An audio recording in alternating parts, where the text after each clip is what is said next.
This channel is supported by Truefire. Well, what is this all about then? It's the Truefire Summer Music Festival. What I'm going to tell you about, you can get 1 month of all access for just $1. The all access, you can dip in and out of every single course on Truefire, so that's a really great way to get some awesome courses down you. So the new thing that everyone is talking about, if you took a Katana Air and you taped an iPad to it, or a cheap Android tablet, and you put it then on a stand, and you made it so that it could do looping, and also had some lessons built in, and also a mini DAW so you could record ideas with it. Does that sound like something you would want? Maybe. Allen Hinds seems to think so. Let's dig into it a little bit.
Anyway, so for that intro, I was just using Helix Native, which I don't know exactly how to say it. I've taken this along with a laptop on holiday and used a desktop amplifier with a laptop to do this sort of thing, and I can confirm that it kind of does work. So in terms of concept, I think they have something here, and certainly let me know in the comments if this is something you thought, actually, yeah, that is exactly what I wanted. Because obviously, if you're at home all the time in a studio or a bedroom, whatever, then maybe this is not so much for you. But I can see this being something that's maybe useful for like guitar teachers. So say, you had to move around a fair amount during the day or whatever, like having that sat in the room that you're in would make quite a lot of sense. You'd be able to do looping with your students. You might even be able to do like stem separation with them. I can see that actually being maybe something that could really help teachers. I don't know, let me know your thoughts in the comments if you're a guitar teacher. The other kind of ideas with it, I think quite a lot of us will already have a phone or a tablet. So the idea of having it another screen connected to your amp that is dependent on it, I'm not sure whether I love that as an idea, but maybe other people do.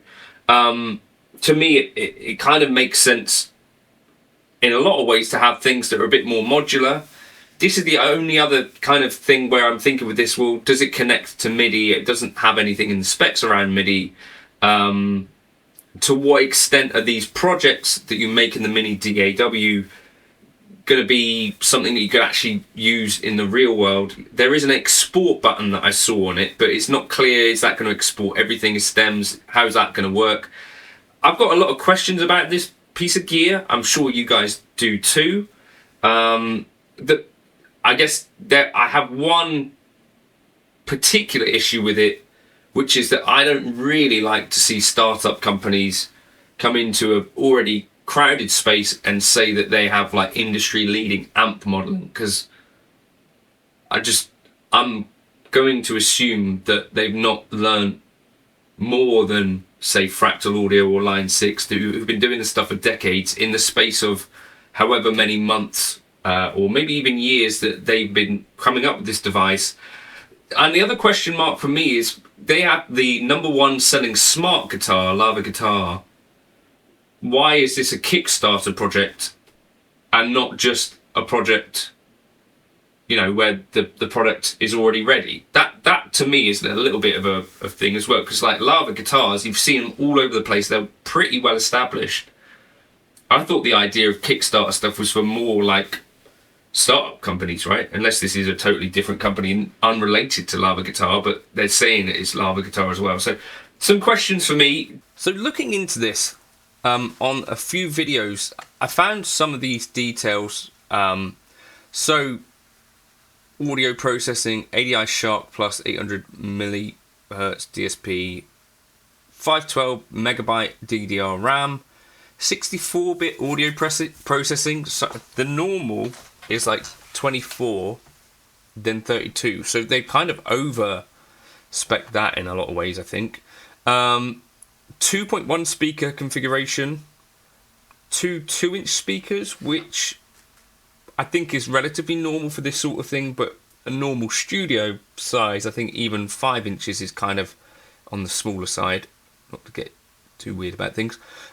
Frequency response 50 hertz to 20 kilohertz, and peak 100 decibels. I'll flash up on the screen what something like a Katana Air might be. But anyway, what that probably means is it's going to be kind of loud enough for home use for sure, right? Then inputs and outputs. This part's kind of interesting. We've got a 1/4-inch instrument input, a headphone output, and 2 1/4-inch line outputs. And it's a USB interface for recording, so you could use it with a normal computer as well in that regard. So that's kind of good to know. What is missing there, I think, though, MIDI, that sort of stuff. I guess we got Bluetooth here, so in theory, in the future, someone could, like Exonic, someone like that, or I guess Lava themselves, come up with like a pedal board or like foot switcher for this, which could be useful. Physical design, some points here that I guess are kind of interesting. The weight, 4.5 kilos, and the stand is another nearly 4 kilos. So altogether you're getting 8 kilos. There's nothing mentioned here that it has a lithium battery or anything.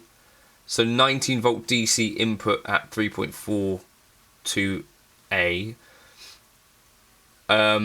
So I think it's going to need to be plugged in, or you supply your own batteries. I think that's right. But not lithium like many of these things are now. I think Yamaha THR is, the Moore Future was. You know, there's lots of these examples that are actually a bit more portable now. And then looking here, 13.3 inch. If you Google 13.3 inch and this processor, I think this processor came out in about 2016.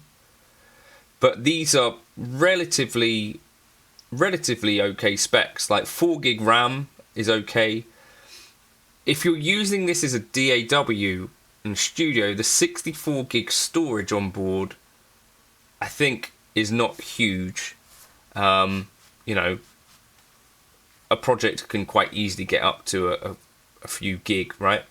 But it's a mini DAW, so I don't know. Anyway, that's one question for me as well. Can it actually work with other storage? And a big question for me is, to what extent can you then work with these projects that are created in the mini DAW in other, like, more serious situations? Like, could you take it out and move it into Logic? Could you take it out and move it into Pro Tools? I.e., can you take the WAVs or whatever it's recording in and use them elsewhere? I mean, I'm going to guess you can, but I'm not sure how that would exactly work. Does it go up into the cloud and all that sort of stuff? Bluetooth and Wi-Fi, obviously. Looking at this looks very kind of familiar, right? So Amplitude or Tone Master do this sort of thing, and I think this looks about what you'd expect. Probably I get newish do this sort of thing as well. It's functional graphics, not the prettiest, but it's doing the job.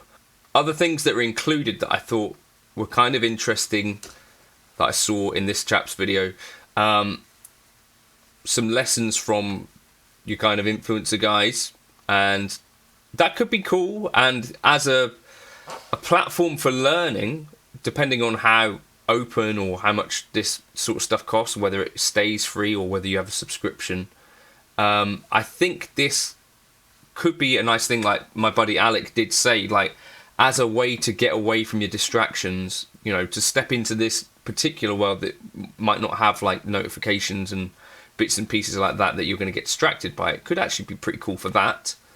Horace Bray, Alyssa Day, Eric Asarson, Pritesh and Nicholas, those seem to be the guys on there at the minute. And important to remember that this is a Kickstarter, so quite what that means, because it seems like they're very much down the line on this sort of stuff.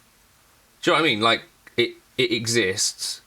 This stem isolation part to me seems quite interesting. Interactive tab as well, interesting. 8-track looping, that's quite interesting. Looper built in, cool. 30 plus Lava AI amps. This part I had some question marks over, because we've seen it before, haven't we, where people sort of step into this space, and are we really to believe that a company like can just come in and their very first go at these amps are actually going to be better than something like Fractal Audio, who've been doing this for 2 decades at this point? I am skeptical about that sort of thing.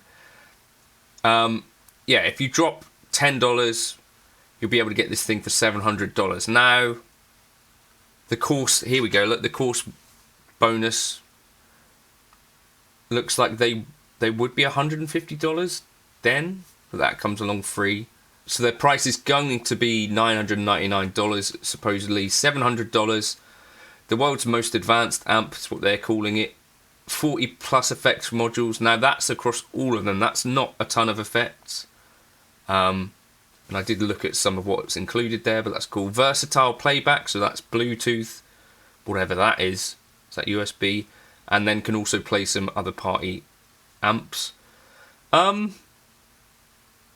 From what I could see from the demos, you know, it sounds like you'd expect. It sounds exactly like a desktop amp,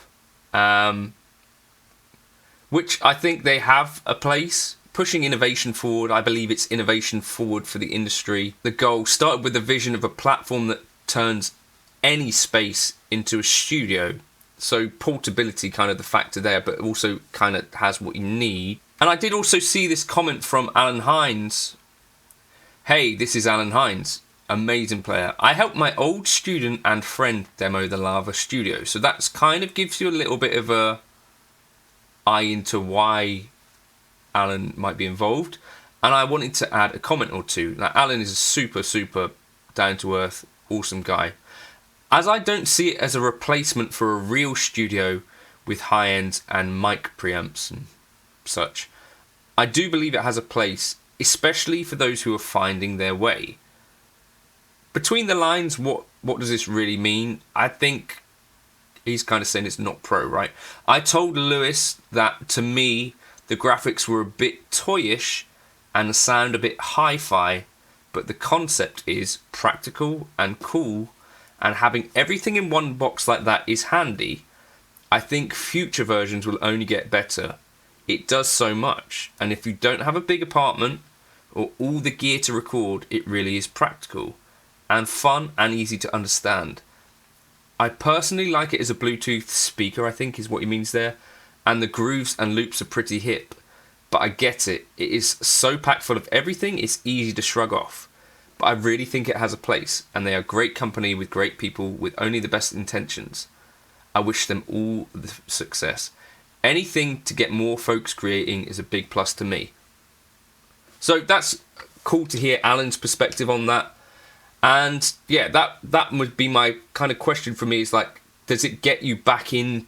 Can you port from this space into like the real music space, right? So if I was on holiday and took this piece of gear, maybe it would be the only thing that I needed to take. I mean, 8 kilos, you're not going to be flying with it, I presume. If you can get the projects off there sensibly, the stems, and then move it into like a real grown-up DAW, I kind of see that as kind of a useful idea. This stem separation part, I did see someone mention something, but I can't confirm whether there's like a subscription fee element to any of this.